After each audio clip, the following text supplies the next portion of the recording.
საქართველოს მთელმა მოსახლეობამ შესაძლოა უვიზო მიმოსვლის უფლება დაკარგოს. საერთაშორისო პარტნიორები ამ უკიდურესი ზომის მიზეზად ქართული ოცნების ანტიდემოკრატიულ პოლიტიკას ასახელებენ. ევროკომისიის პრეზიდენტი ურსულა ფონ დერ ლაიენი ოპოზიციონერი პოლიტიკოსებისადმი გაგზავნილ წერილში ღიად განმარტავს, რომ თუ ქართული ოცნების მხრიდან არსებული პრობლემები არ აღმოიფხვრება, სავიზო შეზღუდვა შესაძლოა ქვეყნის მთელ მოსახლეობაზე გავრცელდეს. მაშინ როცა ევროკომისია კონკრეტულ დემოკრატიულ უკუსვაზე, კორუფციასა და კანონის უზენაესობის დარღვევაზე მიუთითებს, ოცნების პარლამენტის თავმჯდომარე ქვეყნის პარტნიორებს ისევ თავს ესხმის და ბრიუსელის კრიტიკას ღირებულებით უფსკრულს უწოდებს. ევროკავშირს კი შანტაჟი ადანაშაულებს. ქართული ოცნების პარლამენტის თავმჯდომარე ისევ იმეორებს ნარატივს, თითქოს ევროკავშირი საქართველოს ვიზების სანაცვლოდ სუვერენიტეტის დათმობას თხოვს.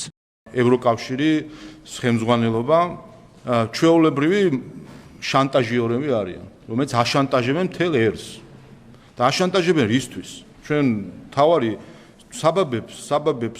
საბაბებმა არ დაგვაბნიოს ჩვენ თავარი მიზეზი რა არის? ის არის რომ დღეს საქართველოს ხელისუფლებაში არ არიან ის ხალხი, რომელიც მათ უნდათ რომ ყოფილიყო. ევროკავშირის ელჩი თავად იყო ჩართული საარჩევნო კამპანიაში. აი ურსულა ფონ დერ ლაიენის წარმომადგენელი თბილისში თავად იყო ჩართული კამპანიაში ქართული ოცნების წინააღმდეგ. აფინანსებდნენ ორგანიზაციებს საარჩევნო კამპანიის მიზნით. ის დამარცხდა ამ არჩევნებში. ქართულმა ოცნებამ გაიმარჯვა და ამის შემდეგ ხედავთ ჩვენ მუდმივ თავდასხმებს საქართველოს წინააღმდეგ. ამდენი ხანია 30 წელი არის, მეტი 35 წელია გაგვიცნეს, ხო, მას შემდეგ რაც ეს რკინის ფარდა ჩამოიშალა, ხო, ჩამოვიდნენ აქ ხინკალის ჭამეს, ხაჭაპურის და ქართლის დედასაც შეხედეს და ვეფხისტყაოსანიც ორი სტროფი წაიკითხეს, ხო? აი ეს ყველაფერი გააკეთეს და გონზე არ არიან ვისთან აქვს საქმე. რომ შეიძლება ქართულ ხალხს უთხრა, რომ ვიზა გინდა თუ თავისუფლება. ოპოზიციაში ევროკომისიის პრეზიდენტის გზავნილ საგანგაშოს უწოდებენ და აცხადებენ, რომ საქართველო ევროკავშირთან უვიზო მიმოსვლის დაკარგვის კრიტიკულ ზღვარზეა. პოლიტიკოსების შეფასებით ნაკლებად სავარაუდოა, რომ ქართულმა ოცნებამ რეპრესიული პოლიტიკა შეცვალოს, რადგან მათი თქმით ისინი დავალებებს პირდაპირ კრემლიდან იღებენ. ოპოზიციონერი პოლიტიკოსები ხაზგასმით ამბობენ, რომ უვიზო მიმოსვლის შეჩერება ქვეყნისთვის უმძიმესი დარტყმა იქნება. მათი განმარტებით ვიზა ლიბერალიზაცია ბოლო ათწლეულების განმავლობაში საქართველოს ყველაზე დიდ დასავლურ მონაპოვარს წარმოადგენს, რომელსაც მათი თქმით ქართული ოცნების ანტიდემოკრატიული კურსი ახლა საფრთხის წინაშე აყენებს.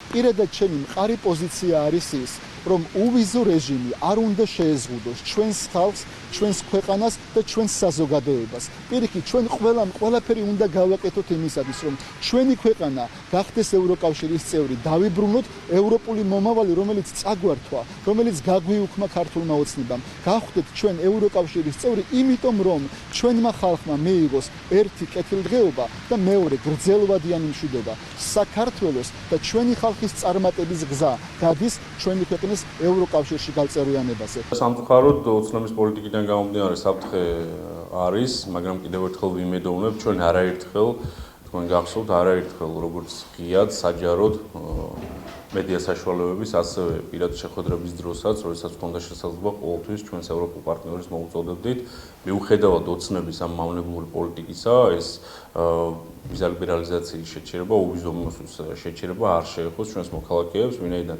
ჩვენი მოქალაქეებისთვის განსაკუთრებული მნიშვნელობა აქვს როგორც სოციალური, ასევე ეკონომიკური და ჯანდაცვის მიმართულებით ამ უვიზო მიმოსვლას. შესაბამისად, კიდევ ერთხელ მოუწოდებთ და ვიმედოვნებთ ჩვენი ევროპელი პარტნიორებისგან, რომ ეს კონკრეტული უვიზო მიმოსვლების შეჩერება არ შეეხება ჩვენს მოქალაქეებს და ის მიზანმიმართულად შეეხება მხოლოდ იმ პირებს, ვინც უშუალოდ პასუხისმგებელი არიან ოცნების ამ მავნებელ პოლიტიკაზე. ევროკავშირის წევრმა სახელმწიფოებმა ქართული დიპლომატიური პასპორტების მფლობელებისთვის ვიზა ლიბერალიზაციის შეჩერებას მხარი 11 თებერვალს დაუჭირეს. მსგავსი გადაწყვეტილება ევროპულმა საბჭომ 2024 წელსაც მიიღო, თუმცა მიუხედავად ამისა დიპლომატიური და სამსახურებრივი პასპორტების მფლობელებს, მათ შორის ქართული ოცნების მთავრობის წევრებს, მაინც შეეძლოთ უვიზოდ ემოგზაურათ ევროკავშირის რიგ ქვეყნებში, მაგალითად უნგრეთში. 11 თებერვალს მიღებული გადაწყვეტილება კი რომელიც უვიზოს შეჩერების ახალი მექანიზმის ფარგლებში მიიღეს, ევროკავშირის წევრმა უკლებლივ ყველა ქვეყანამ უნდა აღასრულოს. უვიზო რეჟიმის შეჩერების მექანიზმის მერვე ანგარიში, რომელიც ევროკომისიამ 2025 წლის 19 დეკემბერს მიიღო, ნათქვამია, რომ დიპლომატიური ან სამსახურებრივი პასპორტების მფლობელების შემდეგ შეზღუდვა შეიძლება მთელ მოსახლეობას შეეხოს. როგორც ანგარიშია მითითებული, ეს მოხდება იმ შემთხვევაში, თუ კი ქართული ოცნება პრობლემებს არ მოაგვარებს და არ შეასრულებს ბრიუსელისგან არაერთგზის მიღებულ რეკომენდაციებს.